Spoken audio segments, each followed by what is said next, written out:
Hello everyone and welcome to the Constructive Criticism Network. This network is here to help you improve at Magic the Gathering at every level. From Pauper Leagues to Top 1000 Mythic, we've got you covered. If you want to hear the entire network, head on over to our sponsor at PureMTGO.com, where you can hear each and every show, each and every week, and check out their sponsor, MTGO Traders, and tell them that the CCMTG Network sent you. Now sit back, enjoy the show. From YouTube, podcasts, and more, here's this week's episode from ConstructiveCriticism.com.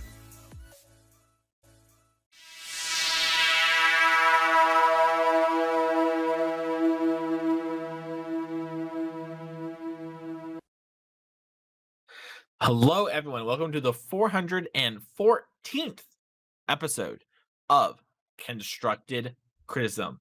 I am your host, Mason, joined by my Stranger Things potentially loving co-host, Spencer. Spencer, now, you and I had never talked about Stranger Things, and I don't even think you've watched it yet, but I feel like, despite everything I know about you, you would weirdly like Stranger Things if you gave it a chance, and so I'm using the no Abe time because Abe's gone to pitch you on Stranger Things.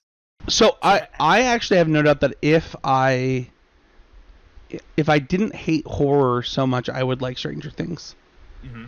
I think that it's probably. I mean, I've watched clips from a lot of it. Like I think it looks really funny. It's endearing and charming. I have really bad nightmares, and so I have stayed away from Stranger Things.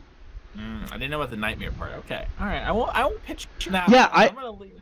Fun fact about me, for those who don't know, like I don't get scared during movies of any kind, no matter how scary they are. But I have horrific nightmares after watching scary films. To the point where I don't watch them. Like it's weird because like I'm not scared during the movies, but like I'll wake up in like a cold sweat. Mm-hmm. It's really weird. And that's why you never watch my stream, because the play's so terrible. You're just like, it's haunting me. I literally have the most donations to your stream by a substantial margin. You know I watch it. Yeah, but it was a really good bit, and I was hoping for a little yes anding. But speaking of a good bit is being mana value. We're going to talk all about being mana efficient and everything in between with mana on today's episode. Once again, Abe is gone. I know I kind of mentioned him passively there at the start talking about Stranger Things. He is out this week with his girlfriend, so we're hoping they're having a fun time. But that's not about Abe. Let's talk about the important stuff, Spencer. You've been gone for a couple weeks. You've been sick. You've been on a mission, and you're back for Always Improving. And I'm gonna let you have the floor because I'm actually sick right now. Like I currently have COVID.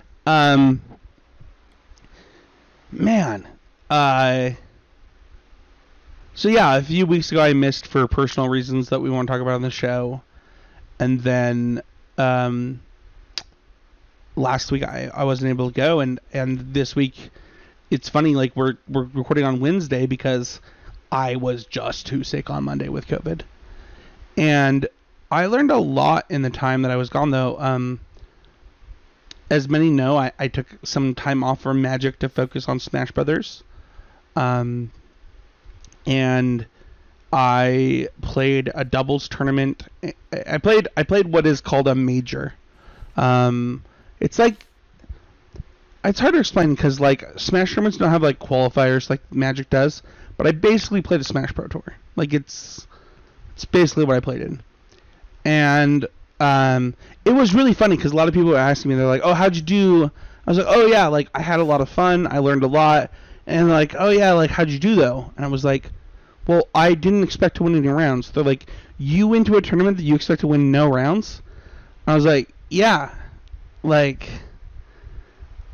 they're seeded. It's not like a Magic tournament. I don't play against a random person. Like, literally, I'm going to play against people substantially better than me the whole time. And I almost won singles in my first round. And the only reason I didn't win is because I am a chicken. But I learned a ton.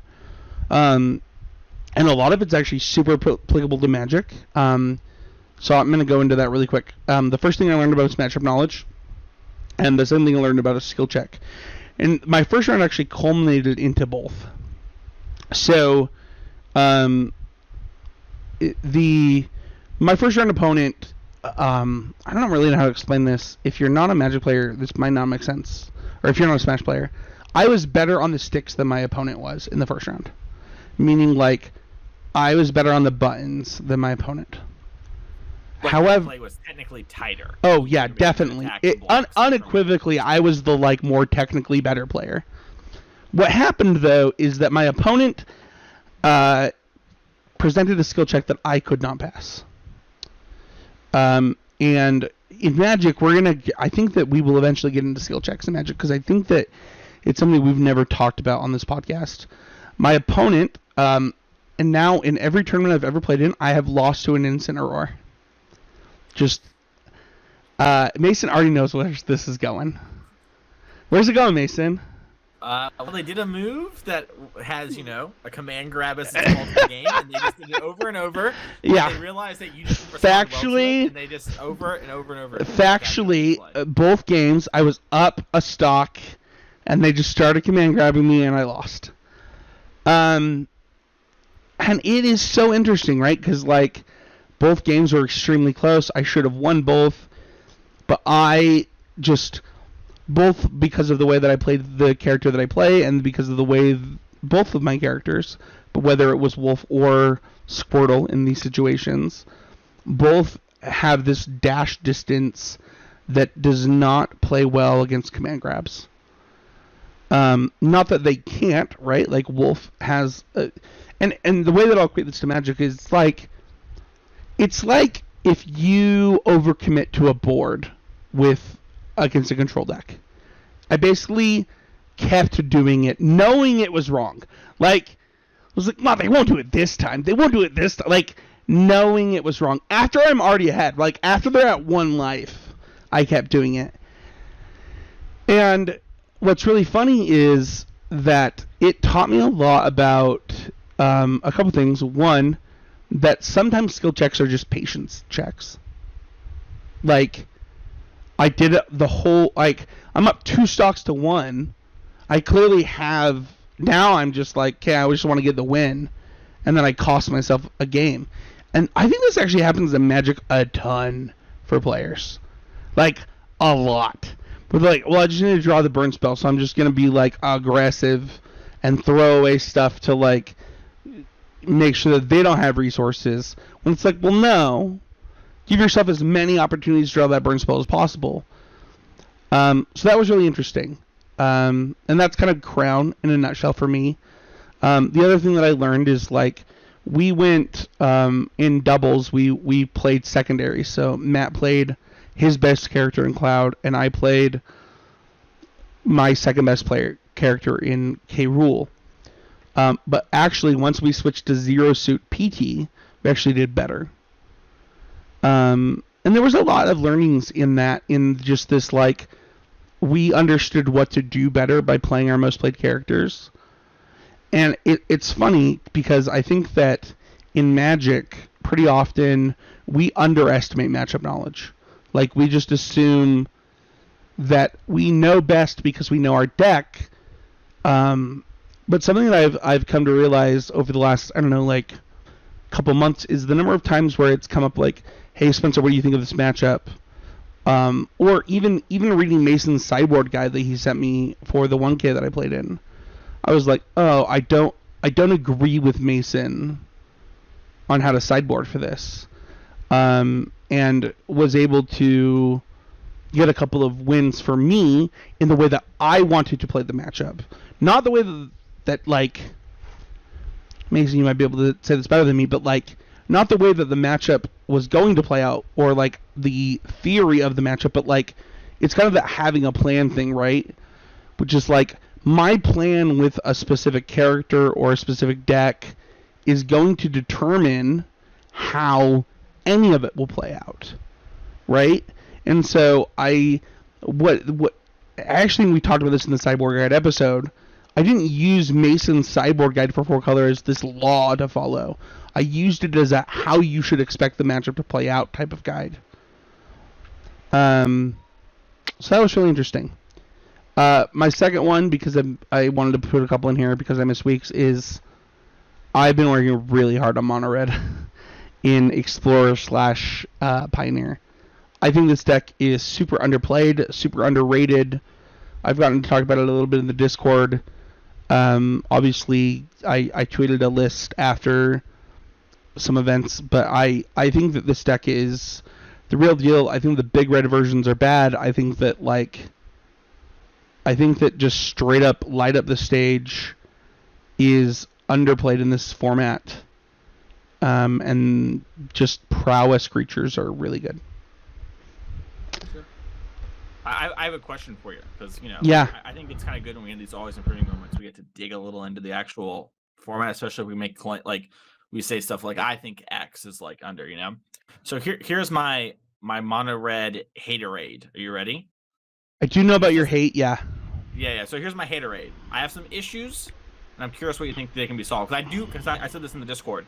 I think mono red has to solve these issues. I think they're solvable. I'm just personally not putting time into it right now. Sure. Which is maybe dumb, but that's just the truth. So it feels to me like it's a deck that really wants to play Embercleave, and it's funny. I pulled up the deck list. I don't want to play Embercleave. Well, let me. Sure, go ahead.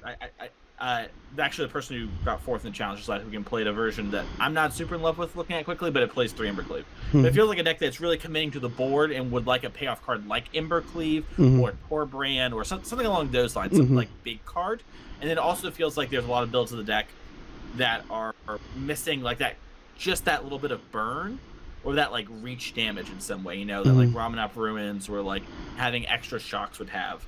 And how do you feel about that sort of statement? And how would you go about which way do you think it makes the most sense to solve? I would assume with Light Up the Stage being the card you think is underplayed, you'd like to have more of the shock type effects to close the door out.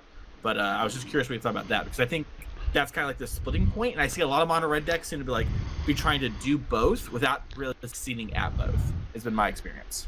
Yeah, I think that there's a couple things. One, I think Light Up Stage is really powerful. I think that Chandra 3 is also really powerful. Dress to Kill? Yeah, and this means that if I've seen a lot of people go a lot of different directions, whether it's been Embercleave, whether it's been Tolbrand, but I actually just don't think you need to even go that big. If you're going to go bigger, I think a couple Chandra 4s and honestly Goblin Chainwhirler is the way to go, where you're getting rid of these dorky things that stop you. A lot of this format is predicated on small things clogging up the board and then gaining value from it. And if it's not a small thing clogging up the board, it's a really big thing, right? And that's when mono red sideboard cards become really good, whether it's dealing 4 damage or 6 damage or 5 damage. The mono red has a lot of really good sideboard options. And so for me, the way I ended up going was almost the thing is that Giant is so good at playing both sides of this, right? Where Stomp kills small things, becomes the biggest thing on the board. Chandra gets you makes mana to go bigger while also making the mana to play extra spells or activate your what's the lightning bolt called? And the Wizard's Lightning or Skewer the Critics. Skewer the Critics. So the other thing I was going to say is I also have seen the Wizards versions of these decks pop up, right?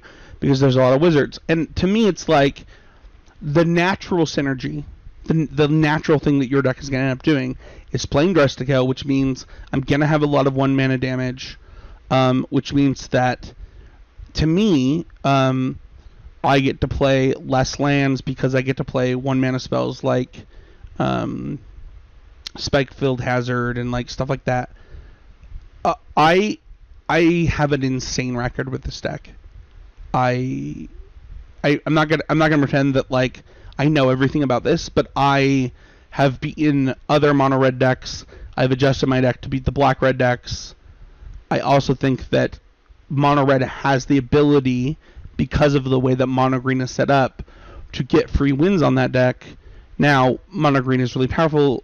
If they've got the 4/4s, you're going to lose some number of those games, but mono red is in the position where, to me, it is the 3rd or 2nd best deck in the format. Interesting.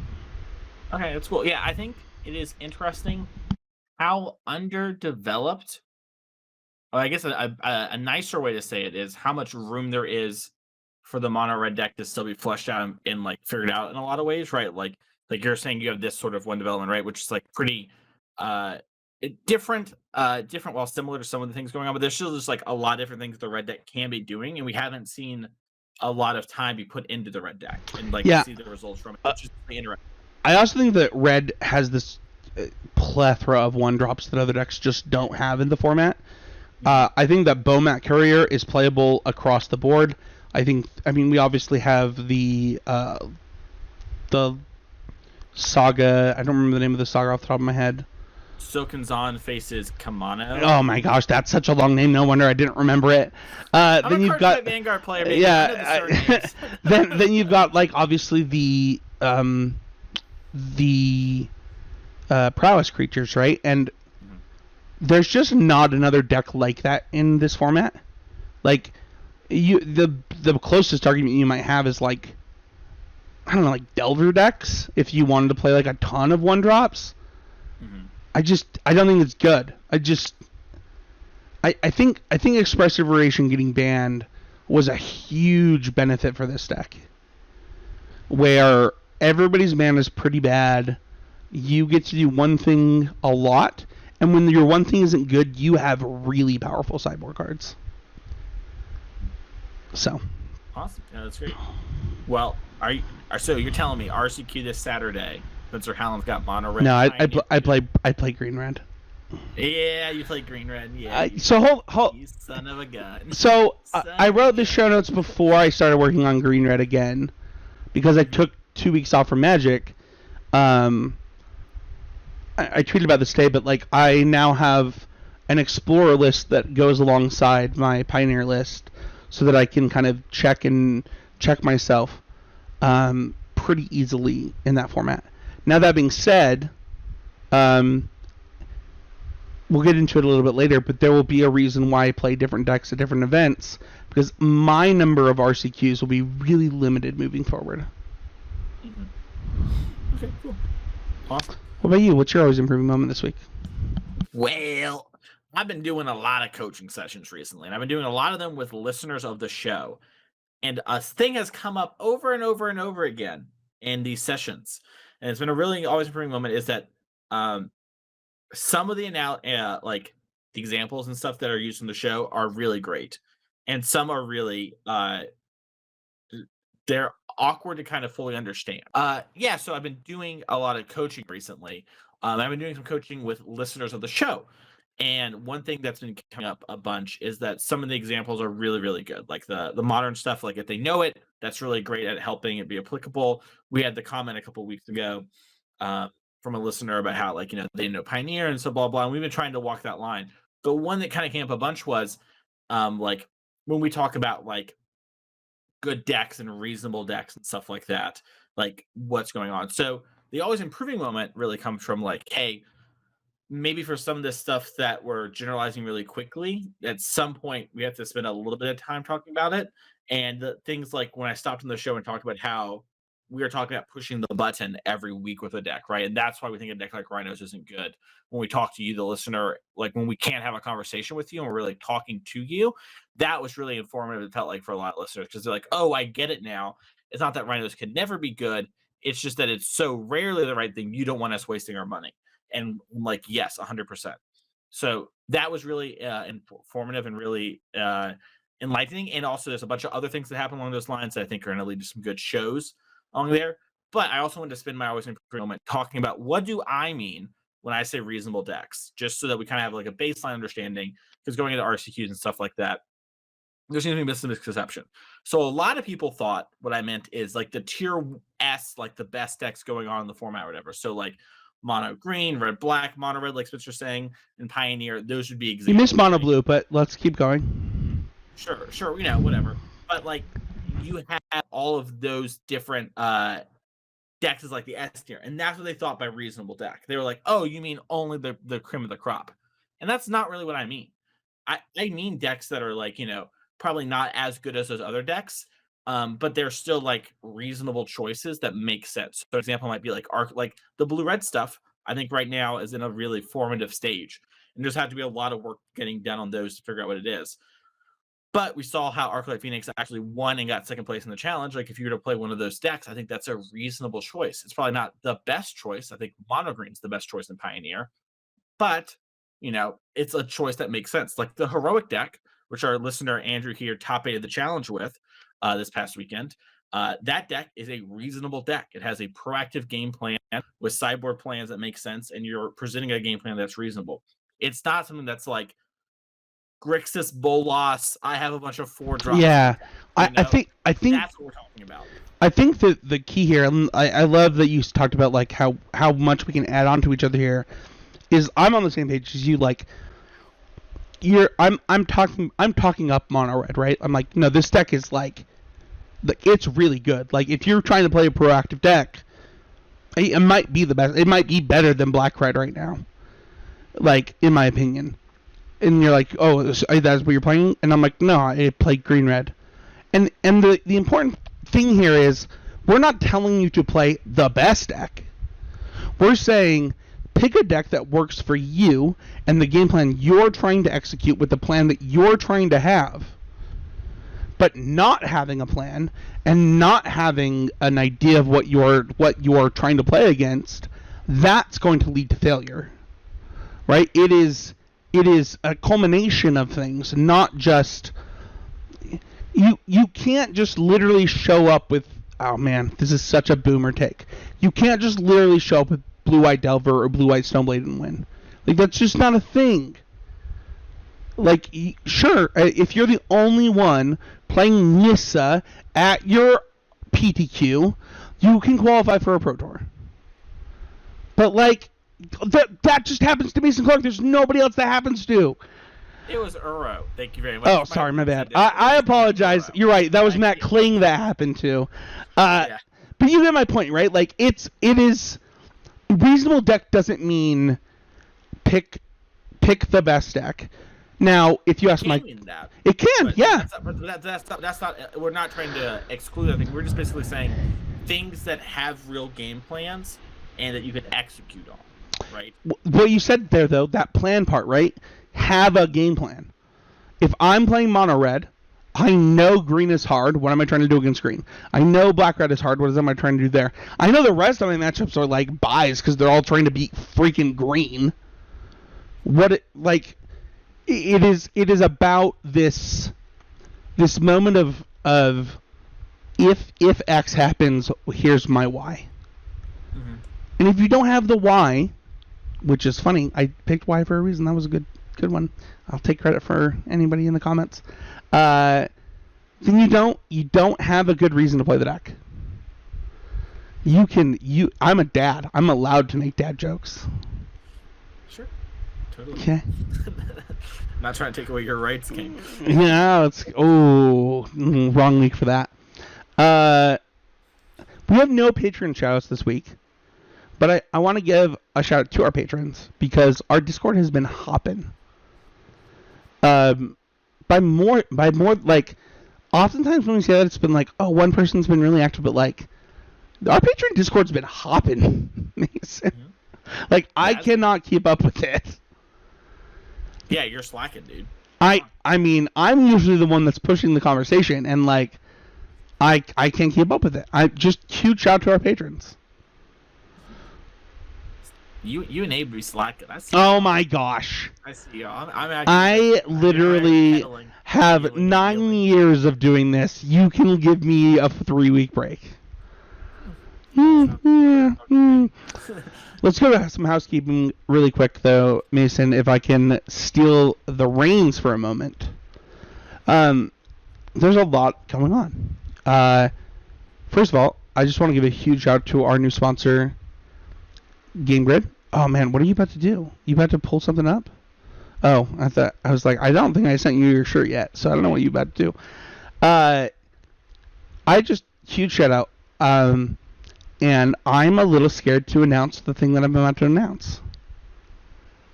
Only because like it's something I've wanted to do for a long time, but I will be taking a step back from playing in competitive Magic events. Because I will be commentating all of the 1K plus, meaning the like 1 to 3K events plus bigger ones for Game Grid moving forward. Huge shout out to them for that. We also will next week be announcing a promotional code for the show. The number of things that Game Grid is working on with us is amazing. If you haven't checked out their inventory, I know that a lot of you have. I can see how many of you are doing it. There's a link in the show notes with our reference code that tells us that you're checking it out. It's super helpful for the show. Click that. Jordan's amazing. The store's amazing. The fact that they're trusting us, they're sponsoring our events, which is the next thing to talk about. Our open events are coming back. I posted a picture of the trophy, Mason. What did you think of the trophy? Did I pick good? Cool. Is it a good trophy? Yeah, it's a pretty good trophy. Yeah. Job done. You're having issues shipping that thing. The thing is big. Oh, I already have the box. There you go. I have the box. I already have the wrap. It's already re-wrapped in the box, ready to ship. Like, I opened it up to take the picture, re-wrapped it, put it back in the box. Was not messing with. It's actually why it's not here. Like, you're like, Spencer, where's the trophy? I want to see it on the show. I'm like, no, it is packed up, ready to ship again. I'm not redoing this. But it's a sick trophy. You should check out my Twitter. That being said, Mason, we got to decide on the podcast right now. I was hoping Abe would be here for this. We did a poll, and it was almost a tie between Explorer and Pioneer for what format we would run for our Open. What do you think? I think it's got to be Pioneer. I just think that's the format where people can spend their time doubly for RCQs and stuff. There's just nothing with Explorer that. Lock it in. Over to as many. That is also what won the vote by a slim margin. You hear it here right now on the show. The CCMTG Open will be Pioneer $10 entry fee. If you're a patron of $10 more, you get free entry, a $500 store credit to Game Grid Lehigh guaranteed, a trophy on the line. Oh man, I'm so excited! I'm so excited. It's great content for us. We get a whole Pioneer episode out of it too. It's a win-win. It's so good really for the us. Most cost-effective episode too. All right, last thing for housekeeping, Mason. There was a lot of confusion. I got to grab some stuff down here. Just gonna open these bags up because people were confused. They were confused as to what I was saying. So I have to do this on the show. I said we have 3 wristbands. We got a blue one. We got a white one. We got a blue and black one. The colors of the show. That's it. That's the whole thing. You get 2 if you're a patron. Also the glow-in-the-dark ones being the white ones and the blue ones come in kid sizes. Which ones do you want? The number of people were like, I want CCMTG ones. I was like, they're all that. They're all CCMTG wristbands. I would like my blue and black one, please. Yeah, you and Abe are both gonna get. I gotta hand them out. I have so many. I have so many wristbands. Yeah.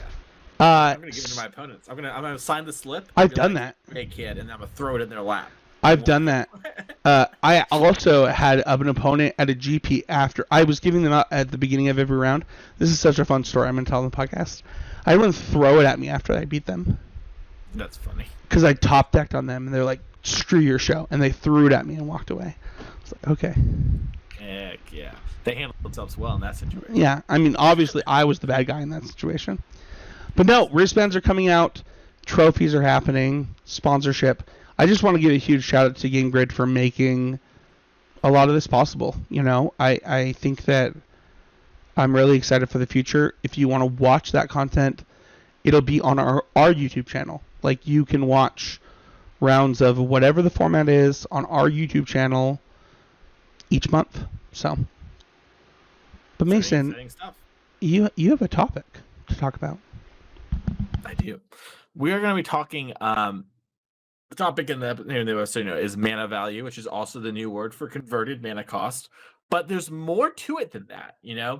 mana value and like the value you get from how you use your mana and stuff like that is super important. When you think about it, Magic really is a game in a lot of ways about using your mana efficiently, and like mana plays like this kind of huge role in the game. And so mana is also a way to kind of dictate how powerful something is, right? So like I think a great example of this off the cuff is the card Lightning Bolt, right? Like that's a card we talk about a lot. It's red, deal 3 damage. That's really strong. Now, Skewer the Critics, right, is like Lightning Bolt a lot of the time, but sometimes it's not, you know? And there's a lot of things that go into all of that. And so it's a way to kind of know how strong a card is by its mana efficiency. So today we're going to be talking about a bunch of different things about mana. And the first one to talk about is mana efficiency. So like the rate at which a card is pretty important, and looking at that mana cost in a card and how much mana you're using for it is pretty important. Am I right, Spencer? Yeah, historically there have been I use a really good example of this. I mean, I don't know if it's a good example, but historically 3 1s for 2 with an effect have been really hard to judge in Magic. Because on rate, they're good, right? They're 4 for 2. And then their effect dictates how good they are, right?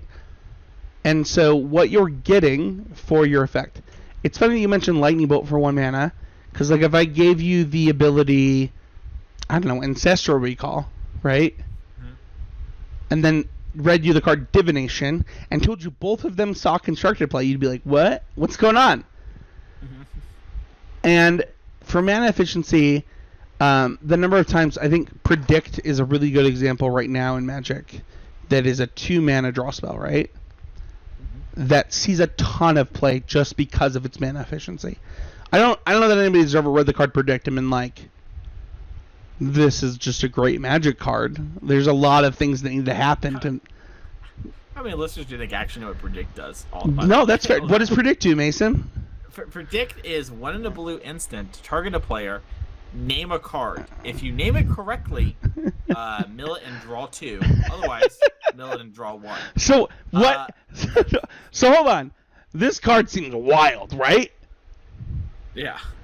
So how does this card end up seeing play outside of mana efficiency?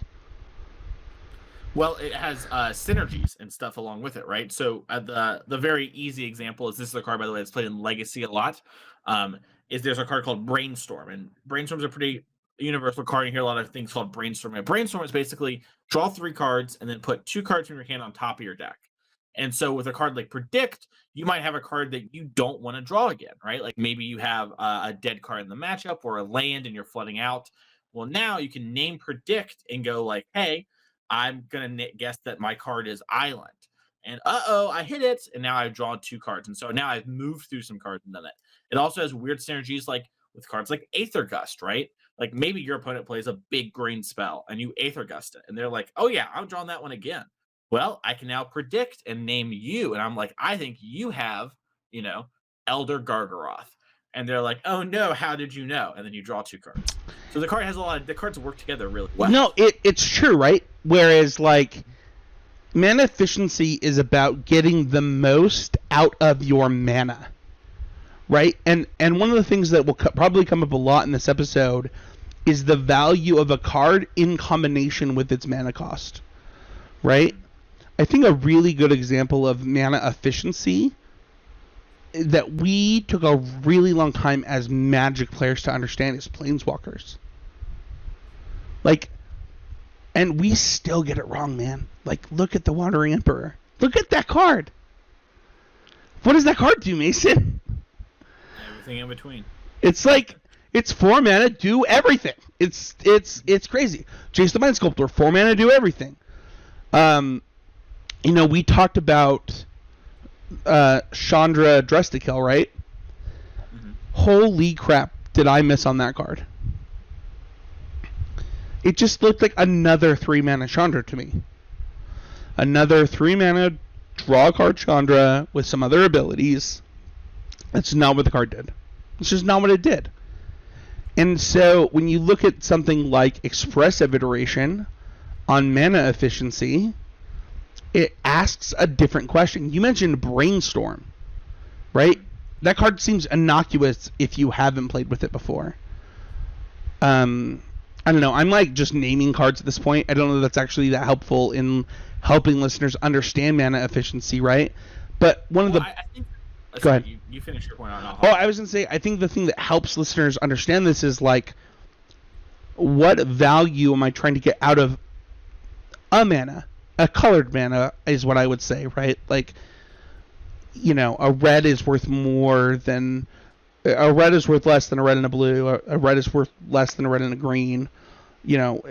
Whatever the pips are, they're worth something, and it's up to us to decide how efficient and worth that thing is.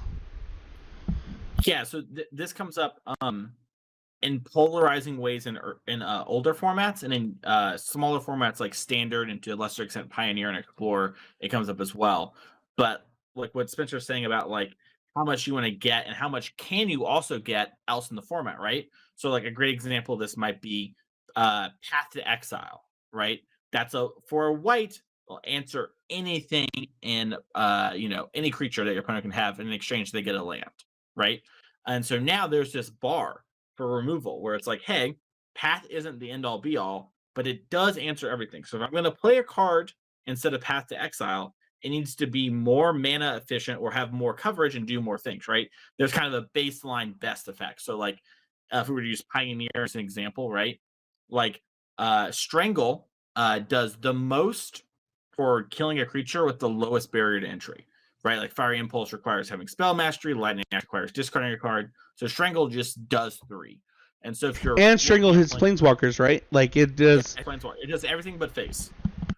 Yeah. And so like that sets like the line, right? So like now you have an idea of what's going on and what your like efficiency of mana looks like. And so when you're picking your cards, you want to make sure that you're being mana efficient, because you don't want to be playing the clunky version of a card before playing the efficient version, right? Like maybe your deck wants that 4 mana deal 4, right? But it probably wants to have all the 2 mana deal 3s first. That's because it allows you to start double spelling, which is a huge thing in Magic, and is often the most powerful thing to be doing. I'm gonna go like medium boomer on the listeners here and talk about Stoke the Flames as a card, because this is a card that was really misunderstood for a hot minute. So for those who don't know, Stoke the Flames is red 2, deal 4 anywhere. And there's a caveat to this card that it has Convoke. So what you could do is you would tap any number of creatures to make it cost one less, and then if you tapped it, well, it's even more deeper than that, because if you tapped a red creature, it tapped for a red mana for Convoke. So this card was basically 0 mana deal 4. It was it and some other cards took over Standard. Like, they just completely changed the metagame. And it seems like a 4 mana deal 4 would just not do that, right? But you were able to build your deck in a way where it became your late game, where you got to hold the ground and then do this thing. And I think that our next segment and how mana efficiency works with things actually breaks it down pretty well, because one of the important things is double spell turns, right? Like, I'm going to butcher this, so correct me wherever you can hear, Mason, but like the power of actions per game is something that's not talked about enough in Magic, which is funny because other games, whether it's fighting games, whether it's oh my gosh, I just lost my train of thought. Fighting games is one. Holy crap! I literally just was thinking of others like StarCraft, real-time strategy games, right? The number of actions you get to take can dictate your win, right? And in Magic, there's only one way to do that, right? And that's decreasing the amount of mana it takes you to take an action. So how do double spell turns affect both your mana efficiency and the value of a card? Yeah, so often, with double spell turns, you're in case you're curious, it's just playing 2 spells in a turn, right? At least, maybe even more. You're really getting to do more things in the game and swing the game way harder. And so you often don't see this in things like Standard or Pioneer until like you get to a bunch more mana, because the cards are often less mana efficient and they're a little clunkier, a little bigger, like a lot more 3 and 4 drops in your deck. So it's harder to double spell. But we see cards every now and again break into Standard and Pioneer that allow you to double spell early because they're cheap and have an impact on the game. And we see cards like Ledger Shredder really maximize this, right? Where you cast 2 spells, you get to connive. And so when you've ever played Ledger Shredder, you can see how impactful it is to do 2 different things. And sometimes that thing is like play a creature, kill your creature, right? Sometimes it's draw some cards, kill your creature. And now I'm up on some resources and impacted the game. Where if your opponent's only doing one thing to impact the game each turn, that thing needs to be very powerful and hard to overcome, because your opponent, if they are just doing more things, can often overwhelm you. The Izzet deck in Pioneer, for example, doesn't do a lot of really strong impact things until a certain point. But it does a lot of little things to set up for that point and allows itself to swing those games. So that's like an example of how double spelling can get there. It's funny because I think about the number of times where like spells saw play specifically to double spell. I think the most obvious of these is Duress. Like, when do you see main deck Duress, Mason? Almost never. Yeah, right. It's not in healthy formats. Well, I mean, we saw it this last calendar year in the Witch decks, right? They just started playing main deck Duress just to get a maximum number of spell slots. I know that Ali Antrazi years ago top 8'd an SCG with 4 Duress, 4 Demise. Is it Demise? The Planeswalker creature one? Oh, Despise. Despise, thank you. And it really is about like, okay, how can I get the most out of my mana? Mm-hmm. And so, to me, double spell turns... one of the reasons that I think that Jund decks, for example... And when I say Jund, I mean like Boomer Classic Jund are so effective is because they get to double spell quickly. They get to Lightning Bolt, Fatal Push, Thoughtseize, whatever. Remove a spell plus discard spell plus Tarmogoyf plus Bob plus whatever they're doing really quick. They disrupt you, play a threat. Disrupt you, play a threat. And this is the same thing that Blue White Delver did in Standard that wrecked Havoc years ago. Or Caw-Blade, where they played Spell Pierce and Dismember, or other decks.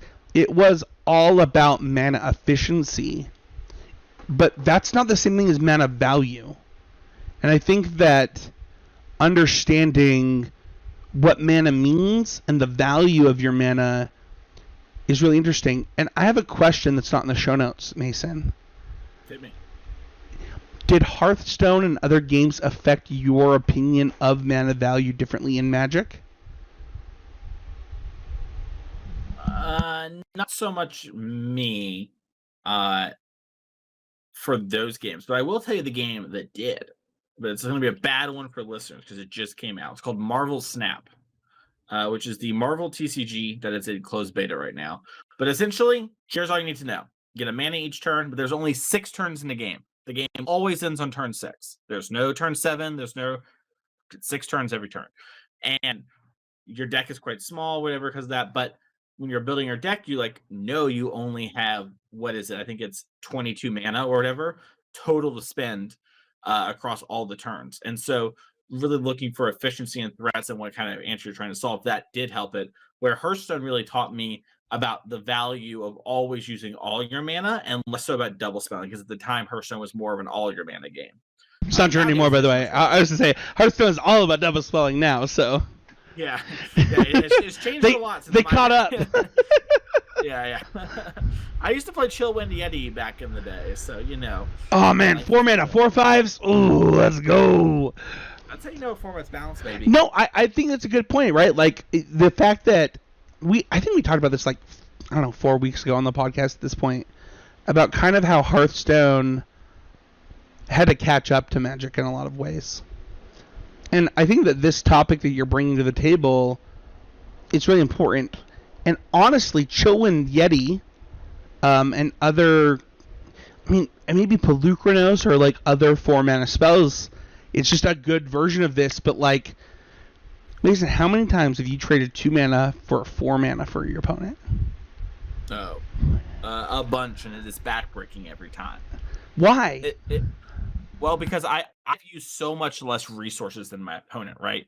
Like if you think of it as like kind of like a game where at the end of the game, whoever put the most money in savings won, right? And that's mana spent. And they spent 4 mana on the Pelucranos, so they got 4 into savings. But I spent $2 and took 4 from them, right?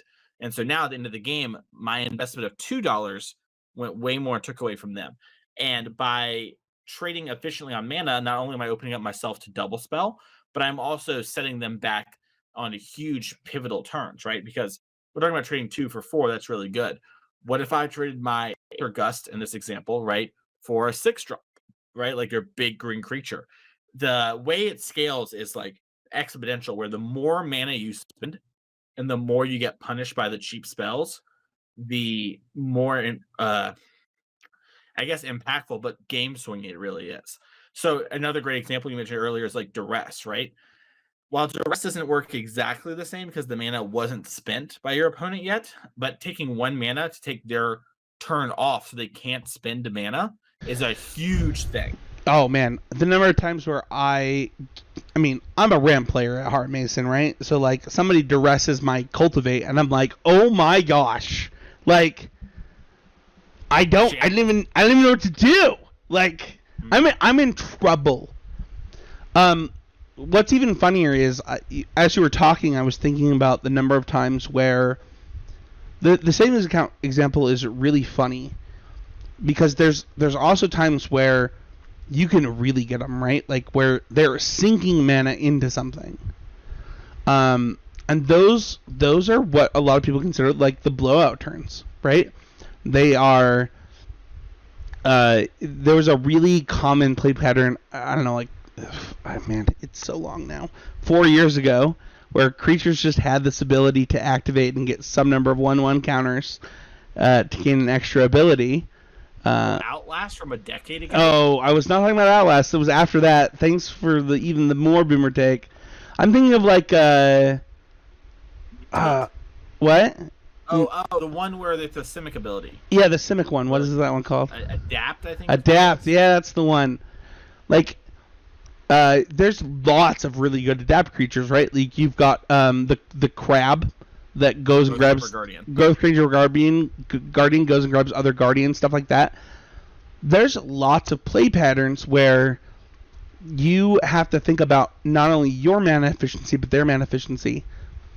Mason, but it brings us back to a point though, and I want to bring up both of them because we're actually not even to the point in which you brought up the episode. We haven't even gotten to the point in why you wanted to talk about this. So I want to quickly go through resource management, which you've already kind of touched on, and actions per game, which I've already touched on. What's happening here? Like, is it only Vintage, Legacy, and Modern where this happens? Because I don't think so. I think that like there are times where you can abuse Standard to this. There are times where you can abuse these two things. Yeah. So, I mentioned when talking about it earlier how typically in the older formats you see it happen more because there's just so many cards. You can get a bunch of effects for cheap, right? So you get to do this more. In Standard, typically cards are designed to kind of go up the curve a little bit, and kind of there are like bell curve points of it where they're higher in certain density spots. But sometimes there are decks you can play in Standard to take advantage of this, and we see it happen all the time where there's like maybe the mono red aggressive deck that's all 1-drops, or maybe it's like an infect type deck like Pummeler in Standard is a pretty good example of like, it had like a couple 3s, but for the most part it's all 1s and 2s and really unloaded its hand really quick. We see it happen in Pioneer with the Spirits deck, the Heroic deck, where your deck is all 1 and 2 drops. That's all you have. And so you're able to really get under people, do more things than them, and use your resources more effectively. And your opponent's stuck playing all these clunky cards if they're not doing an efficient thing.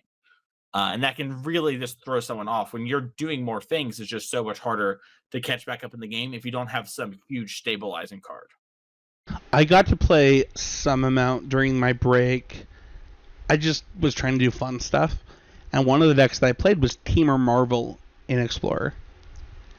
The number of people who do not understand the energy mechanic to this day, you'd think like, oh, that's not that long ago. Mason, it's a pretty long time ago. Yeah, no, it's 6 years. Oh, don't say that. Is that really that long? It's I don't want to know that. I don't want to know that. I mean, is that? I literally have a state champion Matt from this time. Yeah, September 30th, it's 6 years ago. Kaladesh. Holy crap! The state champion playmat says 2016 on it. I'm so upset right now. Oh man. When's the next? I need a new state champion playmat, guys. Okay. That upset me. My point is, oh, that's upsetting. It's crazy when people face their mortality. Oh man, that's listen, wild. man, I had 2 kids. I knew that this was happening to me, but like it is what it is. I think that understanding. I think that. Man, you just really messed me up. Hold on. I thought you brought up Aether. It's my fault. It's my fault. I think Attune with Ether is the dumbest ban in the history of Magic. At the same time, I think that it asks a question that Magic players have not always been good at answering, which is what is the value of a card? What is the value of a mana? What is the value of a spot in your deck? And we've talked about cards like I actually really like the 1 red deal 3 sorcery 3 mana Skewer? Yeah, the Skewer of the Critics example. What is Skewer of the Critics in your deck? Because you definitely don't want it to be Skewer of the Critics, right? So you are planning on double spelling with that card, or you're planning on repetitive damage with your creatures or whatever, right? And so for me, like, the actions per game, the resource management question comes down to where are we looking at a card? And so much of this is, it's funny because like I feel like we're getting really deep into deck building, but I actually think you can go outside of deck building, because what ends up happening is, let's go real out. Let's go to like 4-color Yorion in Modern. You say real out, I say home. Okay. Talking. but what I'm saying is, like, you're not that efficient. You are as efficient as you need to be, but you're not like you're planning on certain things happening. And I think that one of the things you're planning on is double spells. One of the things you're planning on is trading up on mana. I want you to, can you kind of wrap that up before you move on? And you're planning on taking a lot more actions per game than your opponent. Holy. Can you talk about that before you move on to curve and mana bases? Because I think that they will actually all roll into that. Yeah, totally. So, like, specifically about, like, 4-color Yorion, like what Spencer said, it's weirdly true a lot of the time, but also sometimes not because of the nature of how the games play out. But basically, your your deck has, like, if you look at it, it's like got a bunch of 1s, a bunch of 2s, some 3s, some 4s, some 5s. But in reality, a lot of your 5s are actually 0s. And that is why they are strong and playable cards, is because you trade no mana, you lose a card, but you trade no mana in exchange for all the mana your opponent spent. And that's why cards like Force of Will are so strong, is that when the game is going to end, you're then able to trade cards. It's why Solitude is so strong. If your opponent's hammered up creature is going to kill you, you would gladly trade no mana, no setup time, and lose your Yorion or your Teferi or Omnath in exchange to kill their thing and set them back, all while you've used your mana. So the deck really looks to use a lot of ways to generate extra card advantage to make that up. And this is why the free spells and the pitch spells are so strong typically. Even though you're down a card, you're up so much mana. And it's also kind of why Counterspell is stronger typically than Thoughtseize, right? Thoughtseize can punch a hole in your game plan, but the opponent didn't spend mana on it, you did. Same way with this. You sort of thing. don't get that trading mana thing we talked about earlier, right? Where like, well, you kind of talked about this earlier, but like, if I counterspell your Primeval Titan, I time walked you. Like you're donezo for that turn. If I Thought Seize your Primeval Titan, you can still cast anything. Yeah, I have to get lucky to create that time walk situation. And sometimes you do get that, right? Like you Thought Seize it, your opponent has 1/2 drop, you take their 2 drop, they miss turn 2, and you've created that. But it isn't as impactful as your opponent using their mana. They still get to leave mana up. Like let's say they had a Fatal Push in their hand. Now you can't develop your 2 into it because they don't have a 2. And so it kind of has snowballing effects, right? And this is why the pitch spells are so strong. This just to get back to it real quick. Because your opponent has spent mana on the thing, and you have not spent mana. And you've lost cards, but it's okay to lose cards when your opponent has that, especially if they are game pivotal and swinging cards, Like, if your opponent is going to Living End you would much rather lose Omnath and cast Endurance than lose the game, right? And you getting to develop a threat, like maybe you play a Teferi Time Raveler, and your opponent Odawara's it, and then Living Ends, right? You now get to Endurance them. And now you got to use your mana, and you see how much more efficient that is than if your opponent got to do something else a different way. These are all just a bunch of ways to say that mana is weirdly what Magic is about. There's a lot of trading, and there's a lot of like cards and how they line up and how strategies line up. But if your cards don't function mana-wise, and your mana doesn't function, and your deck isn't like efficient, you cannot play the deck. This is why some things just don't exist, because they don't have enough mana efficient ways, despite, seeming like a particularly strong strategy. We got asked an interesting question a few days ago from a few listeners that was like, what are your evergreen episodes of CC? Like, you guys have done hundreds of episodes, and I didn't even want to recommend stuff. I was like, I could explain this so much better today. And one of the ones that I thought about that I didn't recommend was the premise of the show for 2 years. Mason, do you know what it is? No. Managing your resources. Oh, sure. And the reason I didn't want to recommend it is like, we could just do a better job of explaining it today. Because not only has Magic changed in the 4+ years since we did that episode, I think we even did a revisit since then. I think that things like the introduction of pitch elementals in Modern, really efficient draw spells like expressive iteration in Standard, the changing of the interaction of the graveyard between Standard, Modern, like the game has changed, and the number of resources you need to care about weirdly has increased. Like, you used to care about the resources you cared about. Now I think that almost all decks care about a lot more resources, if not all of them.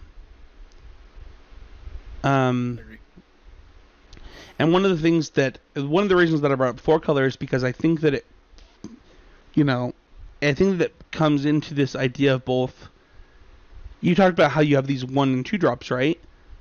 Some of your 2 drops act as 4 drops or 5 drops. Some of your 5 drops act as 0 drops. And what ends up happening is you get this culmination of where you're really you got this focal point of where the game ends up happening, where you get to decide when you double spell. You decide when you trade up or down on mana, or up on cards or down on cards. You can decide when you double spell. You get to manage your resources with 4-color Yorion in a way in Modern that makes it the most powerful deck. No other deck gets to do this. Like, there are decks that get to do a lot of it. Like, I think that blue-red Murktide does a lot of this. It doesn't. And Shadow does too. Yeah, No, that's a good point too. Those decks do a lot of it. They don't do all of it. right? I don't like playing the 4-color deck. I didn't get to talk about this on the podcast a few weeks ago. It's not fun to me. Also, I think the deck's really hard. One of the reasons it's really hard is you literally get to do all of it.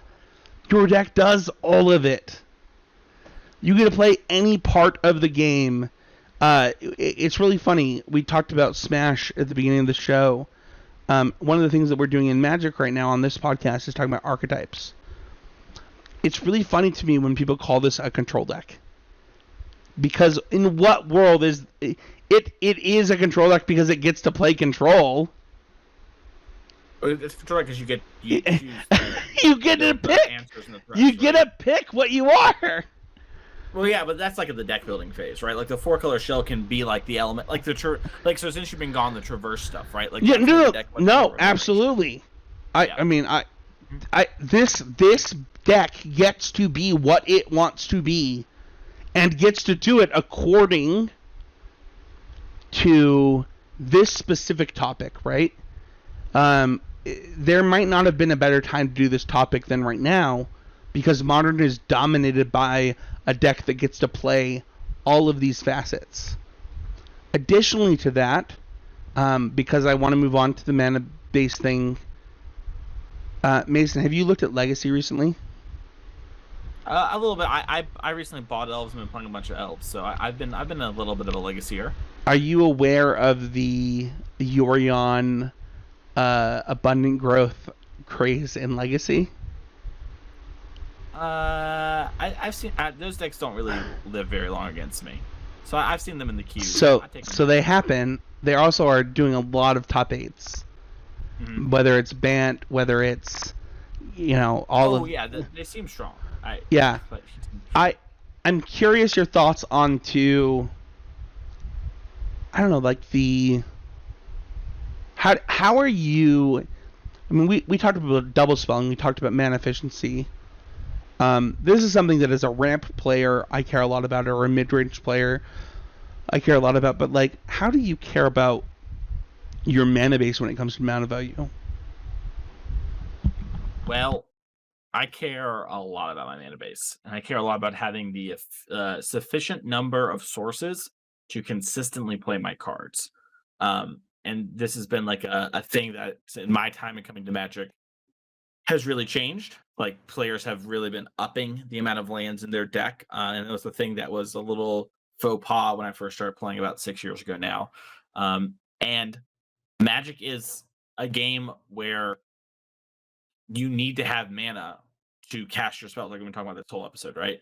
And so when I'm building a mana base, I want to be super mindful that I can consistently do my thing and I'm enabling my spells being cast, because if I don't do that, my cards aren't mana efficient. My cards don't allow me to double spell. I can't actually do anything efficiently or effectively if I don't have a mana base that allows me to do this. And this is why I think in formats without fetch lands, you're kind of often better off having, well, the bit of the mana fixing, but without good mana fixing, I should say, you want to stick with less colors because you can consistently do your thing. If you have a deck that involves lots of colors and not a lot of ways to fix the mana, you just have a bunch of tap lands, your deck isn't going to function. So I care a lot about how many, actual blue sources and red sources I have in a deck, because I want my deck to function, because that's how I actually am mana efficient and double spell. I don't want to be missing turns. I don't want to be not able to cast my cards. And it kind of comes into everything, like I can't manage my resources. I can't make game actions. I can't do anything if I do not have mana that works. And having mana that doesn't work and having insufficient lands and everything in between just dooms you from the start. You lose the game before it even started playing. It's funny because we see the flip lands, the spell lands, the cycle lands, they've done a lot to encourage us to just literally put more lands in our deck for free. And honestly, people give a lot of crap to Wizards, but good on them. They've made Magic better doing that. No, I agree. You also just get to play more of your games too. You do, right? Yeah. Because you just have more lands in your deck, which is a huge benefit to getting to play more lands, right?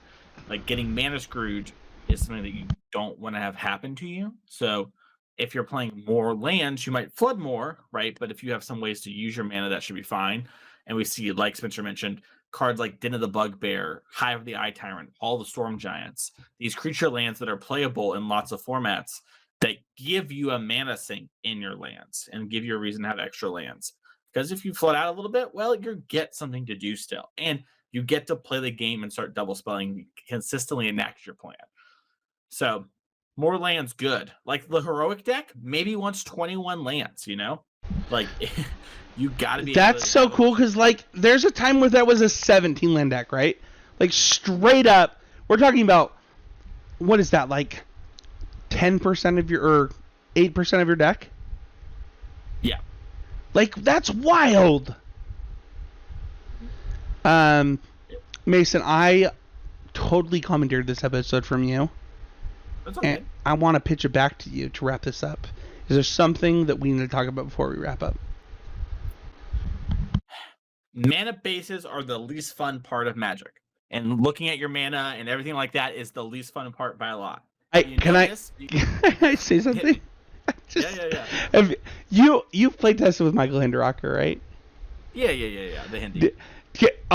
So we were doing. I have to tell this story. It's so funny. We were doing something, and one of the things that we used to do for proto testing is I would buy everybody like notepads to like brew decks as we would talk about decks, take notes in, right? And I could immediately identify. We moved and we kept a lot of them because there was just so much blank paper on those. We were going to throw those away. But I could immediately everything that was Michael Hinderaker's. The Hindi Father, bless his soul, over at the WotC Co. Because he would just put 21 lands or 24 lands. Like, would not write out a mana base to save his life. Like, would not do it. Just blatantly refused. And the number of times where Mason, me, Matt, Michael, whoever else is in a chat, and Michael would send us a deck list with literally no lands written out. Mason had to be like, every time? Like, all of them?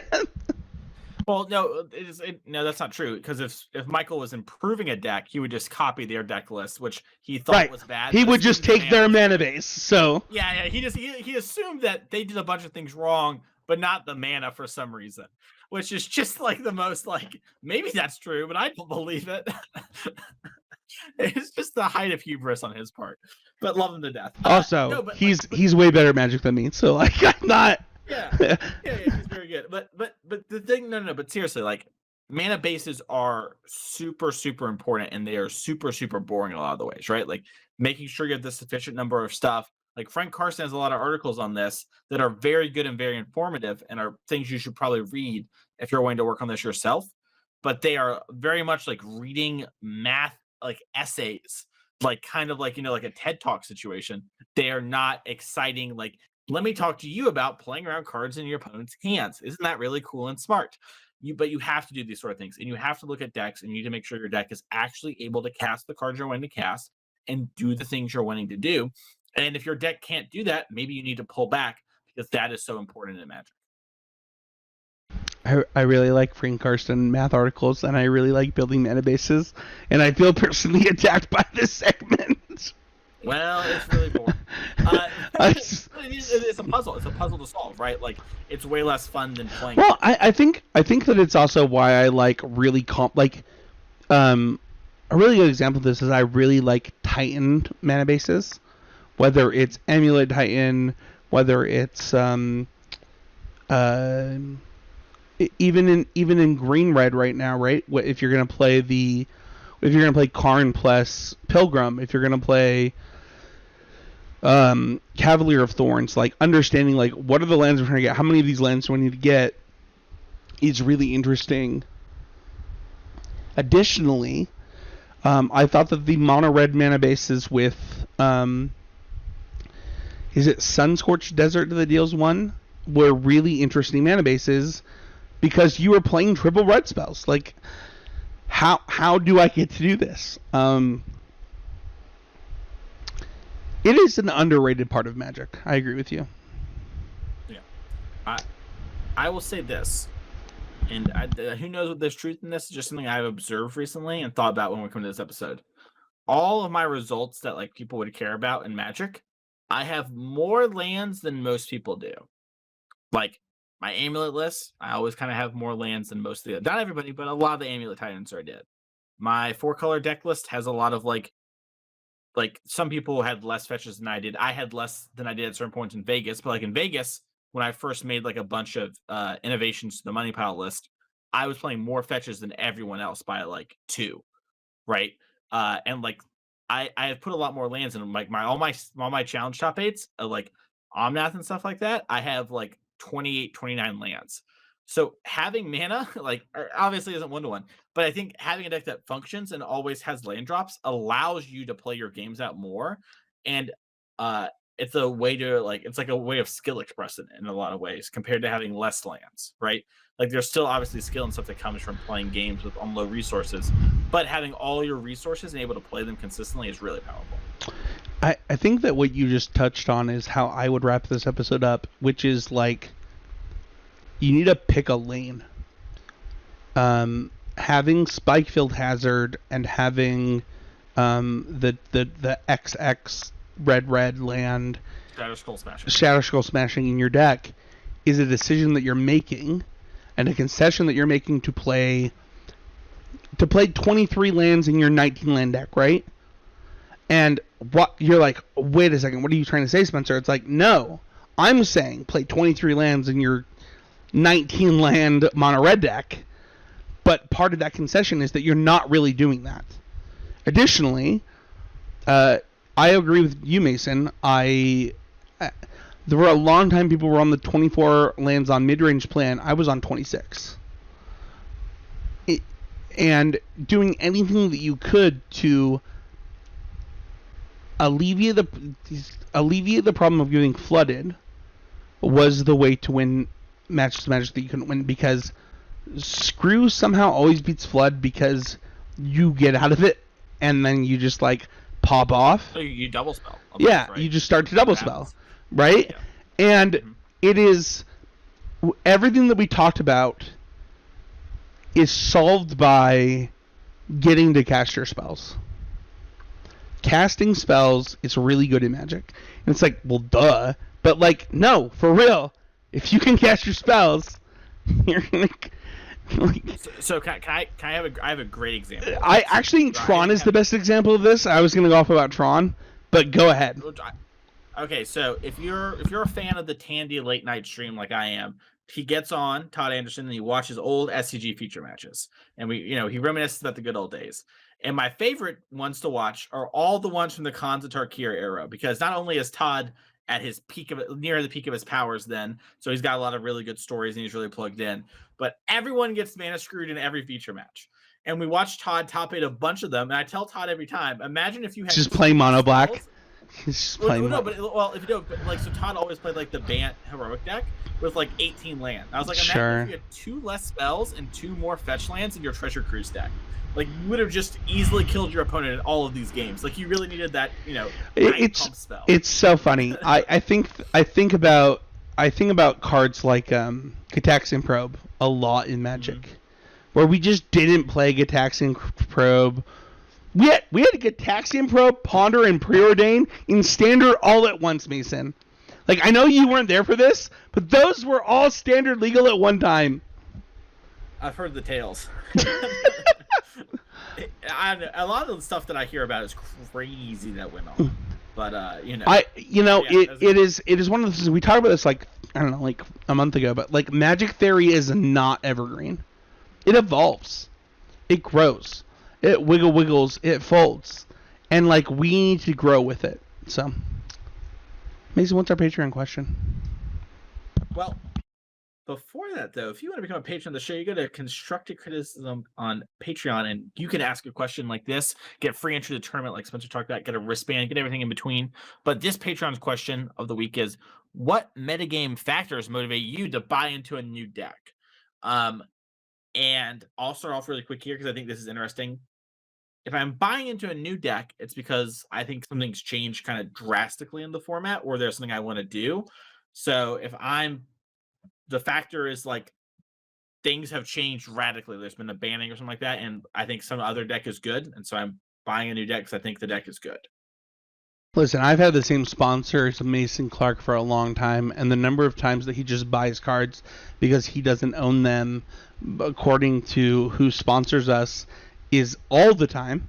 And the number of times where I'm like, hey, I'd like to buy this deck or borrow this deck, and it's like, oh, Mason just bought all of these cards in the last 2 months, is all the time, just like 100% of the time. So he's just a liar. Well, so but I don't buy decks. You do. Oh, sure, yeah.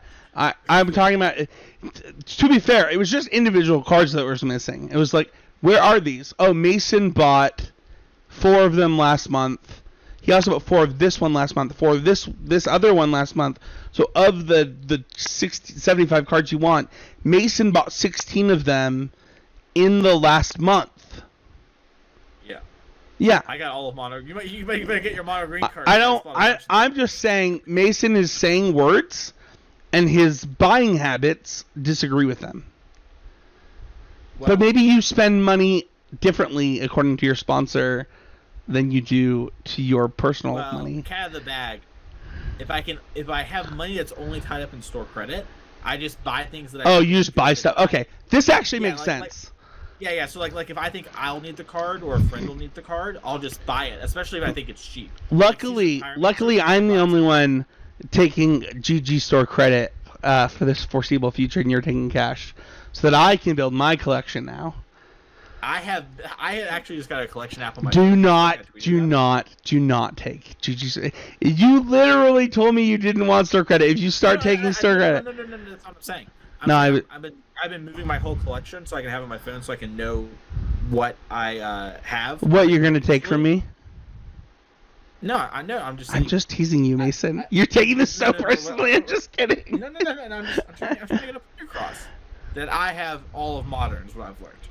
And so I own like all of Modern basically. That's so cool. That's actually I don't know if we're allowed to do this, but like that's just a huge shout out to Oasis and your time with them, right? Like, yeah. Like, obviously they don't sponsor us anymore, but like, man, I'm gonna cry if I say this, but like, just shout out to them for like giving Mason that opportunity to like build that collection. So, yeah, they're doing some pretty cool stuff too. I'm really excited to build my collection again.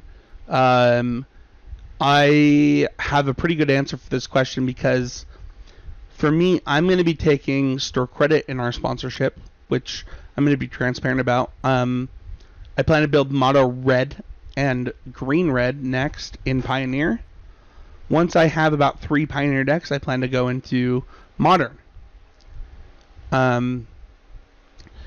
There's a lot of things that can convince me. I'm pretty willing to spend money on cash money, like literally my own dollars, on standard cards. I also hold on to standard cards more than most people do, Mason. I think that people sell their standard collections really quickly.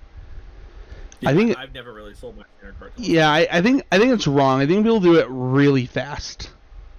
Like every format rotates. They're like, sell my standard collection to like. But I think that long term, it's actually wrong. Well, now it's wrong with Pioneer for sure. Like I own all of Pioneer now because I've never sold my stuff. Yeah, so. It definitely is, and I think that for me, like, I haven't owned Magic cards because of our Oasis Games sponsorship. Shout out to them. And now like, I'm gonna get into Pioneer and Modern, and then I'm just gonna start paying cash for Standard. And the things that will encourage me and motivate me to buy into a new deck are a few things. So one, my overall opinion on its power level. A really good example of this is I owned 3 standard decks this year.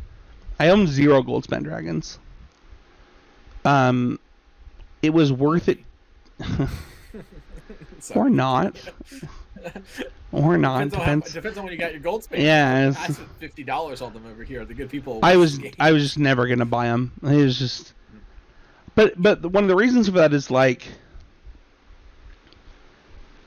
I could get a lot of mono white and mono green and then build another standard deck. And if that happened to be a Gold Savannah Dragon deck, I was happy to do that. But I think my motivations are different, right? Like, I'm trying to loan decks to humans to get them to come to standard events. For Pioneer, I'm trying to literally hand decks to Matt Kling and Quentin Pierce to come to Pioneer events with me. So for me, the motivation for me is, will I enjoy this deck? Is it a deck one of my friends will enjoy? Is it different and will give me more learnings than another deck that I own? What I think what people do pretty often is they'll buy every mono red card they could possibly need. They'll buy every mono green card they could possibly need. They'll buy every mono white card. They'll buy every Grixis card. What I would encourage you to do instead is, once you've built a deck, build a different deck and learn that deck. If you're going to put money into Standard or Pioneer, specifically those two formats, learn multiple decks. It's not that much to spend, I don't know, $36 to update your list the next time you get to an event compared to the last time. But if you have two decks, right, and then you get a pick, that would be my motivation. Yep. Yeah, I just think that's a good point. And I also think enough people don't ask the question of, what do I want from Magic? Yeah. And if the answer is you just want to play Spirits or whatever, and Spirit type decks in every format, do that. But also, if you just want to win, get a bunch of different decks. You know what I mean? Like, ask that question yourself. What do I want from Magic? What am I trying to get? And knowing that will answer this question a bunch too. Because it's like, what motivates me to buy a new deck that I don't own? I've got a big tournament coming up, and I think it gives me the highest percent chance to win that tournament. I'm gonna answer this question really quickly.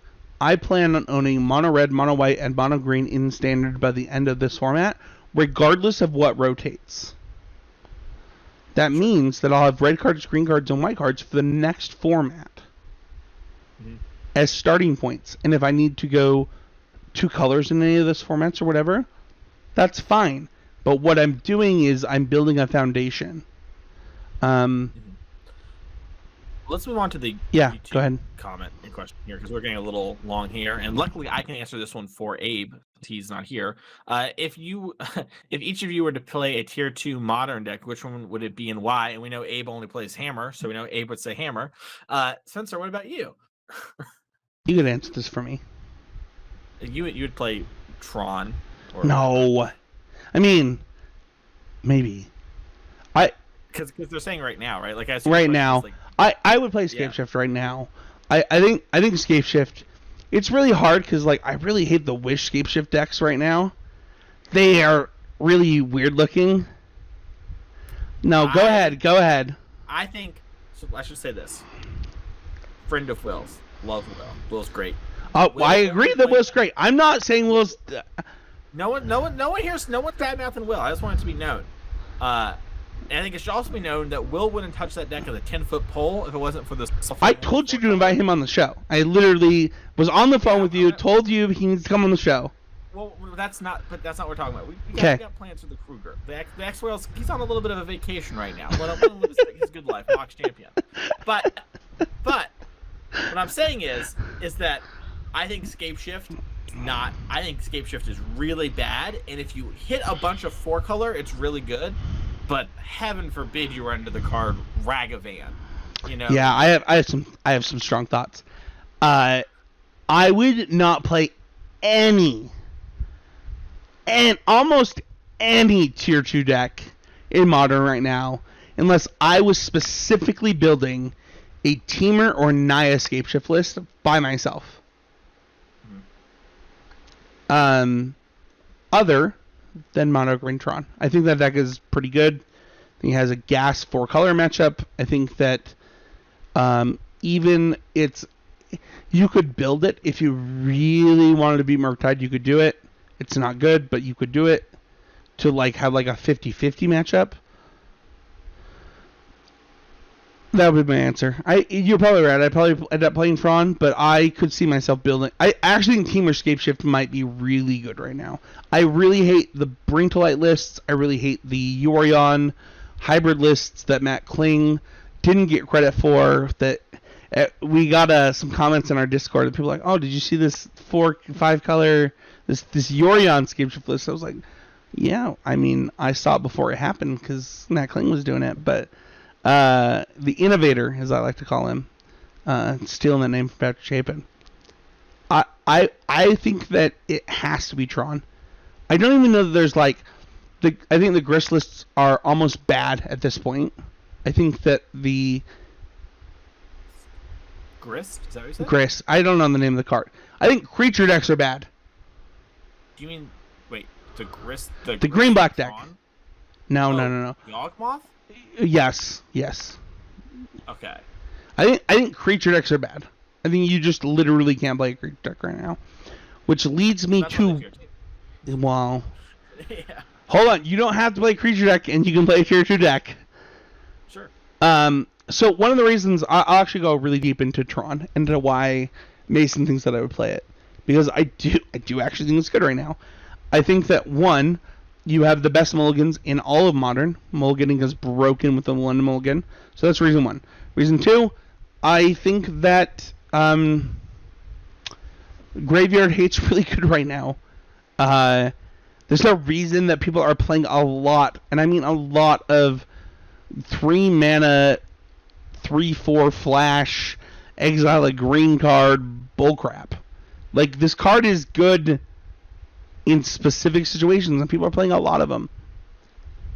And Tron just gets to do that. I think Karn is busted right now.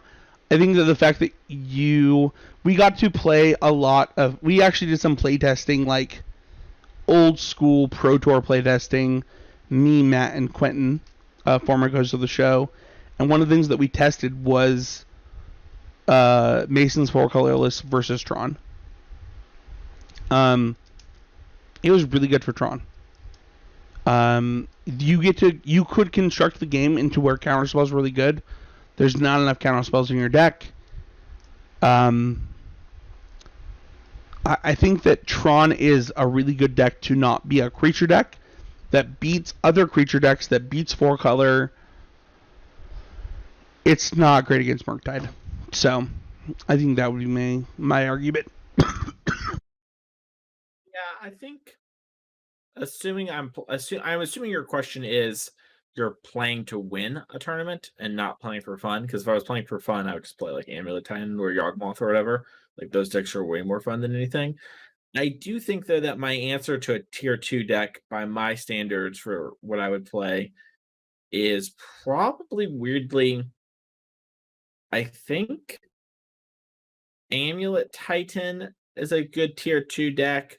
It has a real chance at winning a tournament. You got to figure out the Murktide matchup a little bit and the Living End matchup, but I think that sounds doable. And then my other answer would probably be, because I'm looking over everything, I kind of think, I was going to say that the prowess decks are a little underplayed, but I don't think that's actually. I actually think, for what it's worth, that Amulet Titan is better against Murktide than Tron, and also is good against 4-color, right? Yeah. I think it's worse against Living End. Yeah. Right? That matchup. So it's this like spot that you have to pick, right? If you think the 3 best decks are Murktide, Living End, and Tron, or sorry, not Murktide, Living End, and 4-color. You have 2 decks that beat 2 of those decks, right? You've got Amulet and 4-color. You also have Burn that also beats 2 of those decks. Now we're in like a weird spot, right? Where we've got 6 decks. The bottom 3 beat 2 of the top 3. The top decks don't really beat each other, right? Like, I think I know my answer, by the way. I went through Go ahead. everything. I think it's Gruul mid-range. So Ooh. I thought Gruul mid-range is actually Pretty good in Pioneer. Sorry for Modern, my bad. I've been coaching Pioneer. It's on the brain. right about Pioneer. No, but in Modern, Gruul Midrange I think is actually pretty close to good, like a real player. And the fact that it has like disruptive elements, it's fast and plays a lot of really strong cards. Like, Are you talking like Arbor Elf Gruul? Like, what are we talking about here? I would like to play like Arbor Elf, Ragavan, Utopia Sprawl, Ren, Karn, some interaction, some Blood Moons, Clothis, Seasoned Pyromancer. I think is a huge deck for that. A huge get for that deck. I think Fury's a huge get for that deck. I also think the card Fable the Mirror Breaker should probably be experimented with in this deck in some number. Like maybe there needs to be a split of that and Seasoned Pyromancer. And I think you can play builds that play Bloodbraid Elf too if you wanted to. If you like want to explore, like I basically think this shell is actually secretly really strong in Pioneer. I keep saying Pioneer in Modern. It has some bad matchups, but I think your Murktide matchup is passable. I think your Living In matchup is actually quite good, especially if you come with like you bring a couple chalices. And that will help your Rhinos matchup, which is actually secretly a hard matchup for you a lot of the time. And then your 4-color matchup is pretty even-ish, actually, which is like a pretty good place to be in the format. You definitely have some cheese draws on them, and you can actually grind them a little bit. So I would say Gruul Midrange. I love that answer. I think that anything that you can do to... I actually loved a lot of the cards that you said. I think that Gruul Midrange... this is actually something that I think I said this in our Discord, was underexplored in Pioneer even. I was like, hold on, like, is there a reason not to believe that this deck is not good against these top decks? I mean, Magus of the Moon is a card that deck gets. Like, there's a lot that deck gets. I love that answer, Mason. I have a question for you, though. Hit me. We're supposed to record a video this weekend. Mm-hmm. Should we audible to this deck? Because like you made me want to do it. Now we'll but no one really wants that. All right, so before we wrap up, what are people going to expect from us this weekend? Money pile coaching session video. I'm hesitant about it. I got my anxieties. It is, we did it with Abe with Hammer, and that was a fast deck, and we got pretty close to timing out in some matches.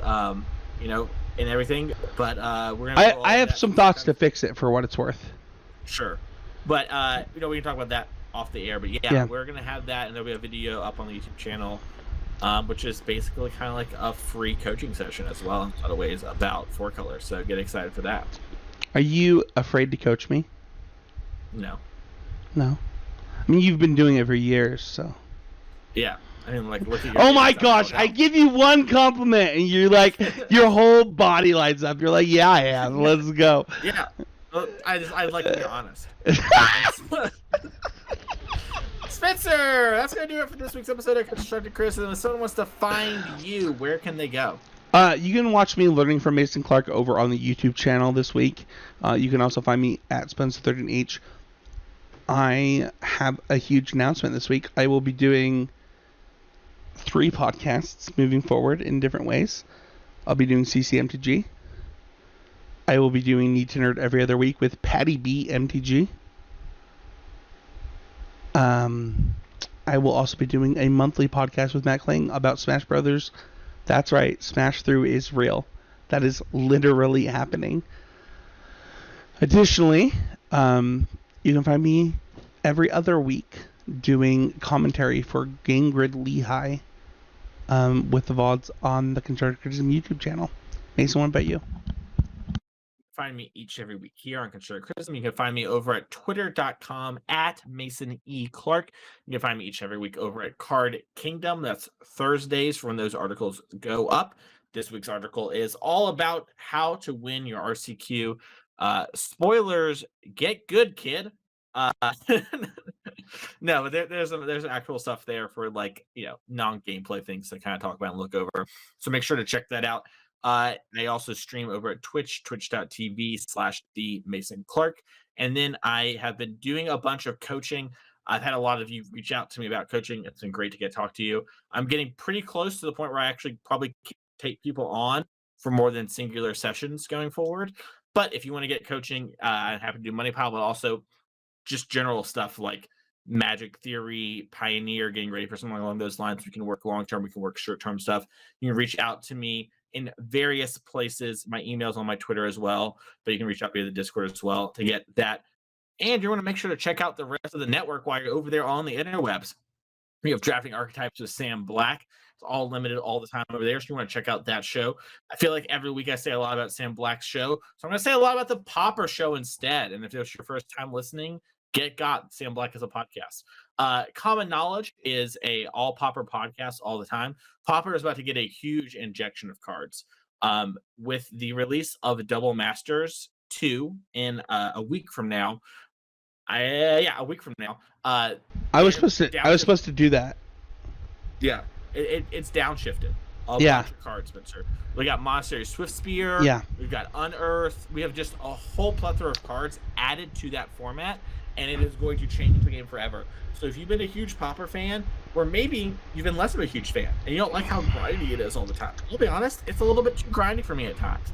Cards like Swiftspear introduce a whole new level to the format. I've always been a mono red fan and Popper, and now Swiftspear, boom. Nothing like Lava Spike, Needle Drop, attack for 3, baby. I hate to break it to you, that's not what that card's going to do. I was supposed to be on Common Knowledge this week. We were supposed to record last night. I got sick. Sick with COVID last night. They're recording right now as we're recording. But they did get Brad, their former host, to jump on instead of me. Huge shout out to them. Is It Blitz is going to be the most improved deck by a substantial margin in Popper. It is also the best format when that deck is good. So let's go. Well, thank you all so much for listening to this week's episode of Constructed Criticism. Make sure to share it with your friends if you want to support the show. You can also go to patreon.com/GCMTG. You can leave a like and comment on YouTube if you want to hear your question read on the show. And we'll see you all next week for another episode of Constructed Criticism. Mason, if you could say one thing that Abe would say before we leave, what would he say? God, you're so handsome, Mason. I think that he would say, I agree with Spencer and everything that he said. Yeah, that's what he would say.